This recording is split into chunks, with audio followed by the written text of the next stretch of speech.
Today is Memorial Day. I've noticed on social media that not everyone understands the significance of what Memorial Day means. It is a day of remembrance of those who served in our military, who sacrificed the greatest sacrifice they could ever make, and that would be their lives. They either served and they didn't make it back, or perhaps they made it back and they took their lives. This channel's content is designed around life loops, habits that build character. I can't think of a greater life loop than sacrificing for something greater than yourself. And that's what our veterans do. I have many people that I know who served, good friends, and I have had people in my family who have served. I have two grandfathers who served during World War II. One was an officer, and he was here in the States as a drill sergeant, training men to go overseas.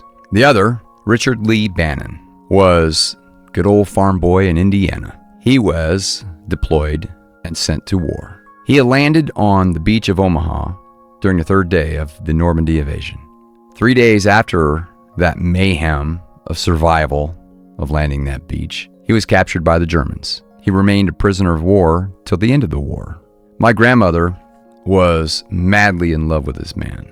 This man was her soulmate, and I have heard many wonderful stories about him. She remarried later on, so I had a step-grandfather, but he was basically my grandfather during my lifetime with him and my family. But Richard Lee Bannon was special, and every opportunity that my grandmother had to share those stories, she indulged in his character, and what a wonderful man. My grandmother saved all of his letters to her while he was a prisoner of war, and she photocopied for those who were a little younger. She Xeroxed all of those letters and put them in a big binding book for us all in the family to have. And I still read those, and it is a remarkable story to indulge in.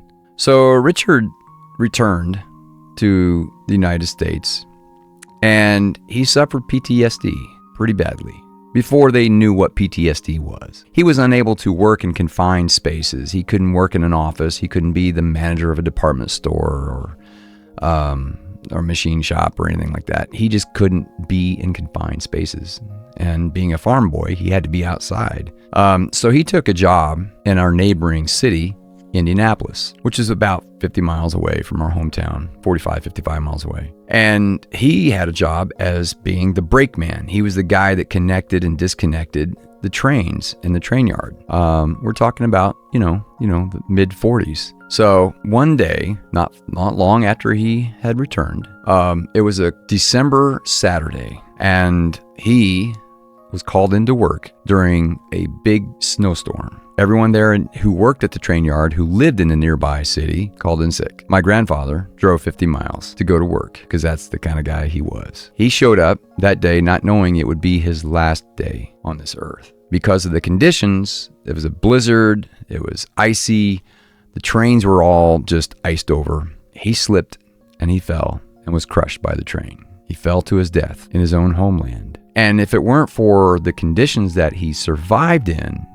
he wouldn't have had PTSD, and he would have been able to work in more favorable conditions instead of the condition he had to work in. So he paid the ultimate sacrifice as a veteran, leaving his family husbandless, fatherless, and grandfatherless. I never met the man, but I've heard wonderful stories from my grandmother, and I still honor him in my heart. I have a lot of good friends who served in military. I wish I had served. In hindsight, in retrospect, I wish I had served, but I didn't. I was a selfish little punk going after my dreams, and here I am today. These people sacrificed. They put their life on hold so they can serve the country and serve us. That is a sacrifice. Have you sacrificed something greater than yourself? That's something to think about, and I think about it every day, honestly. This is kind of why I started this little channel.